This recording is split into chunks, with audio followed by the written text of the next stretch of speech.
इस वीडियो में हम थारू जनजाति के बारे में पढ़ेंगे। थारू जनजाति उत्तराखंड व कुमाऊं क्षेत्र में सर्वाधिक आबादी वाली जनजाति है। यह जनजाति उधम सिंह नगर के खटीमा, किच्छा, नानक मत्ता व सितारगंज के 141 गांवों में निवास करती है। 90% थारुओं की जनजाति आबादी उधम सिंह नगर में निवास करती है। थारू जनजाति राज्य के तराई व भाबर क्षेत्रों में निवास करती है। थारू जनजाति राज्य के अलावा उत्तर प्रदेश, बिहार व नेपाल आदि में निवास करती है। थारू जनजाति के लोग स्थायी कृषक, पशुपालक व आखेटक होते हैं। थारुओं की विशेषता। थारुओं को किरात वंशी माना जाता है, जो अपने आप को महाराणा प्रताप के वंशज मानते हैं। थारू जनजाति के लोग कद में छोटे व मंगोल प्रजाति के सर्वाधिक निकट माने जाते हैं। इनके प्रायः समतल नासिका होती है। थारुओं की सामाजिक व्यवस्था। थारू जनजाति कई गोत्रों में विभक्त है, जिसे कुरी कहा जाता है। थारुओं के गोत्र बड़वायक, रावत, बट्टा, महतो, डहेत। थारू जनजाति में बड़वायक गोत्र को उच्च माना जाता है। थारुओं में राणा, कटरिया, डंगरिया, जेगिमा व पश्चिमा उपजाति मिलती है। पश्चिमा उपजाति गोरखपुर में निवास करती है। राणा उपजाति के लोगों को सर्वश्रेष्ठ थारू माना जाता है। जो नैनीताल व उधम सिंह नगर में निवास करते हैं। कठरिया उपजाति उत्तर प्रदेश व नेपाल सीमा में निवास करती है। थारू जनजाति के पुरुष हिंदुत्व के प्रतीक के रूप में सिर पर चोटी रखते हैं। थारू समाज में बड़े परिवार को व्यवस्थित ढंग से चलाए जाने के लिए योग्यतम पुरुष चुना जाता है, जिसे गंधुर कहा जाता है। थारुओं की विवाह विशेषता। थारू जनजाति में पहले बदला विवाह प्रथा का प्रचलन था, जिसके तहत बहनों के आदान प्रदान का प्रचलन था।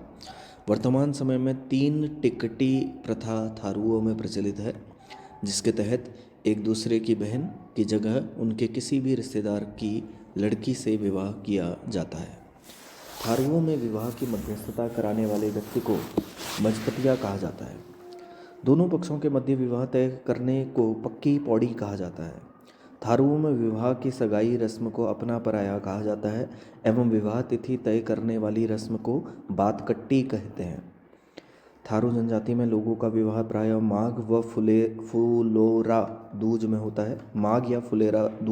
है। फुलोरा दूज। विवाह के बाद जब लड़की स्थायी रूप से लड़के के घर आती है तो इस रस्म को चाला कहते हैं। लड़की विवाह के 2 या 3 महीने के बाद चैत्र या बैसाख में लड़के के घर आती है।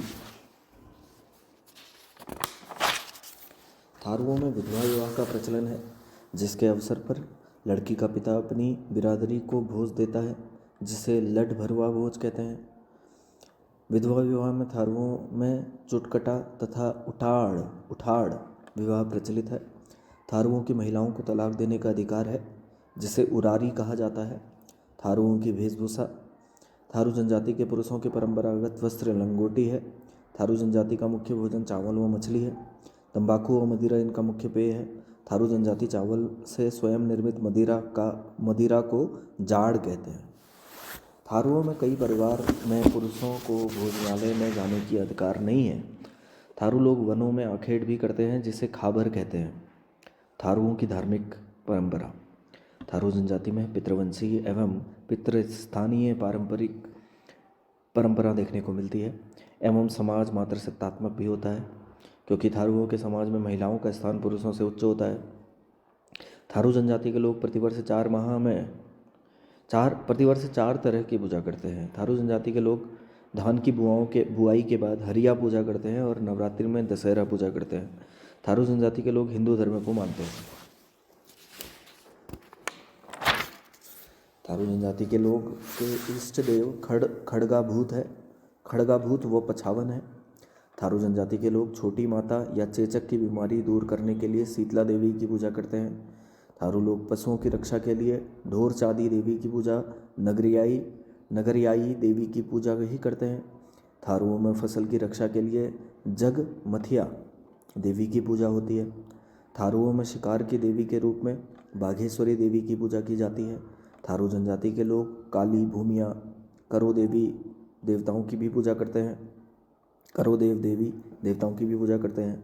भूमिया देवता या बड़ा बाबा का चबूतरा प्रत्येक थारुओं के घर के सामने होता है, जिसे नारियल, मुर्गा व सूअर आदि चढ़ाते हैं।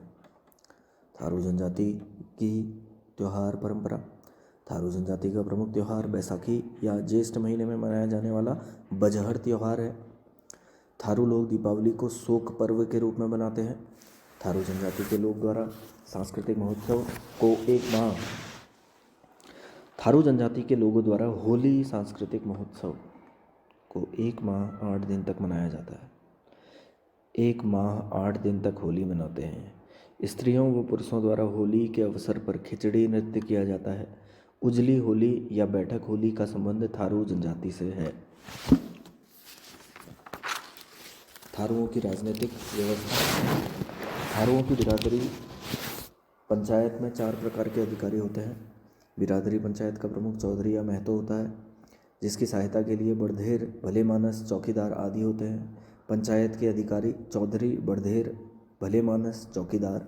न्याय के लिए थारुओं में मध्य पंचगण की प्रथा है, जिसमें मदिरा के घूंट के साथ तर्क वितर्क करते हैं।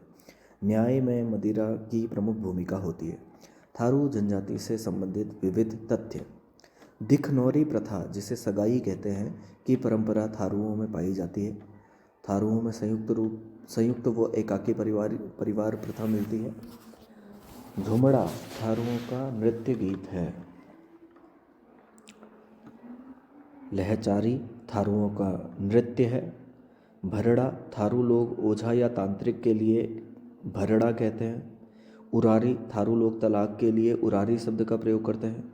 थारुओं की अपनी कोई प्रमुख भाषा नहीं है, वो भावरी, मिश्रित, पहाड़ी, अवधी, नेपाली आदि भाषा का उपयोग करते हैं। तराई क्षेत्र में मच्छरों के बीच थारू जनजाति अपना अस्तित्व बचाने में कामयाब रही, जिस कारण उन्हें मलेरिया प्रूफ मानव भी कहा जाता है। स्थानीय बोली में थारू परिवार को संग नाम से जाना जाता है। बग्गी बग्गा खेल का संबंध थारू जनजाति से है। उजली या अनेही होली का संबंध थारू जनजाति से है।